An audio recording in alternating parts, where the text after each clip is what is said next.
ዘ4 ጌም አጫወትን ነው የምናየው። በሚገባ እንፈውዘዋለን።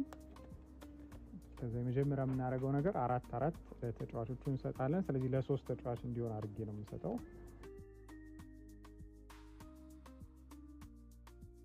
ከዛ ሌላውን እዚህ ጋር እናስቀምጠዋለን። የሚሳብ ካርታ ይሆናል ማለት ነው።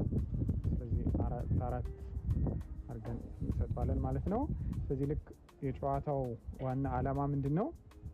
እነዚህን አራቱን በኦርደር ማግኘት ነው።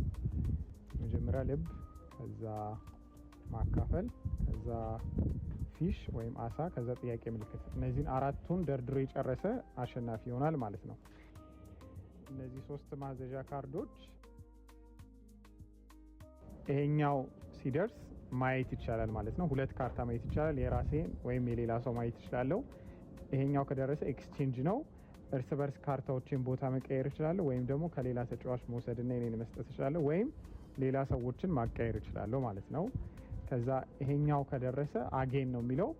ሁለት ካርታ በተራይ ጊዜ ሁለት ካርታ የመሳብ እድል ይኖረኛል ማለት ነው። እነዚህ ናቸው ማዘዣዎቹ። እንዳልኳችሁ አራቱን አሟልቶ የጨረሰ ሰው በቃኝ ይልና ይጨርሳል ማለት ነው። ስለዚህ ስንጀምር ከዚህ እንስባለን። ከዛ ይሄ ፊሽ ምልክት ነው። ስለዚህ ከፈለኩት አስቀምጠውና ሌላ ጥላለሁ። ስለዚህ በቀድሞ ኦርደር መሰረት ፊሽ ሶስተኛ ጋ ነው የሚሆነው። ስለዚህ ሶስተኛ ጋ ይሄን አስቀምጥና ካርታ ጥላለሁ። የሚቀጥለው ተጫዋች ከዚህ መሳብ ይችላል። ይሄን ከፈለገው ደግሞ ከዚህ አንስቶ የራሱ ቦታ ማስቀመጥና መጣል ይችላል ማለት ነው። በዚህ አይነት ሁኔታ ጨዋታው እየቀጠለ ሄድና ልክ አንዱ ተጫዋች አራቱን ቀደም ያየናቸውን ልብ፣ ማካፈል፣ ፊሽ እና ጥያቄ ምልክት እንዳለው እርግጠኛ ሲሆን በቃ ይልና ፍሊፕ ያደርጋሉ። ሁሉም ልክ ሲገለብጡ አራቱን ከሞላ አሸናፊ ይሆናል ማለት ነው። በዚህ ሁኔታ ይቀጥላል። ይሄኛው ተጫዋች በዚህ በኩል ያለው ይስባል። አጌን የሚል ከደረሰው ሁለተኛ እድል አለው ማለት ነው። አሁንም ከደረሰው ሌላ እድል አለው። ስለዚህ ማካፈል ነው የደረሰው። ስለዚህ የሚፈልገው ከሆነ ያስቀምጥና ይሄኛውን ይጥላል ማለት ነው። አጋጣሚ ነው፣ ተመሳሳይ ነገር ነው የሆነው። ስለዚህ ይሄኛው ተጫዋች ደግሞ ከመሬት ማንሳት ከፈለገ ይሄን ማንሳት ይችላል። ያነሳና ያስቀምጥና የማይፈልገውን ይጥላል። በዚህ አይነት ሁኔታ ጨዋታው ይቀጥላል ማለት ነው። ስለዚህ አሸናፊ የሚሆነው በጨዋታ ሂደት ውስጥ አራቱን ያሟላ ነው ማለት ነው።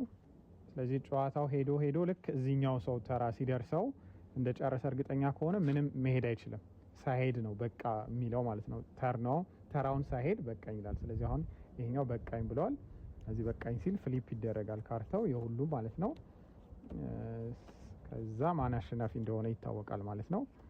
ስለዚህ ፍሊፕ ሲያደርጉት ይሄኛው የለውም